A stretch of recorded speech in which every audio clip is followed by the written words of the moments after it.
আৰু মই নগাঁও ডিচি ছাৰক অনুৰোধ জনাওঁ যে এনেকুৱাকৈ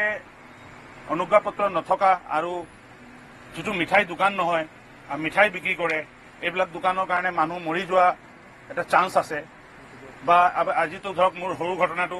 হৈ থাকি গ'ল, মোৰ ঘৰত মানুহবিলাকে ৰিচেণ্টলি হৈ থাকি গ'ল, কিন্তু যদি আজি যদি মোৰ ঘৰত যদি মানুহ এটা মৃত্যু সাৱটি ল'লেহেঁতেন তেতিয়া এইটো দায়ী কোনে হ'লহেঁতেন। মই নগাঁও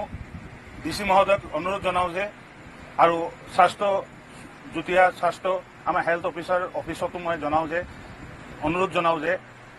এইটো অলপ গুৰুত্বৰ বাবে লয়। মই কেছ মেমো বিচাৰিছিলোঁ, তেওঁ ক'লে বোলে কেছ মেমোটো এতিয়া নাই আমাৰ তাত, কেছ মেমো নাই, এখন দোকানত কেছ মেমো নাই। তেতিয়া ক'লে বোলে কেছ মেমো নাই আমাৰ তাত, তো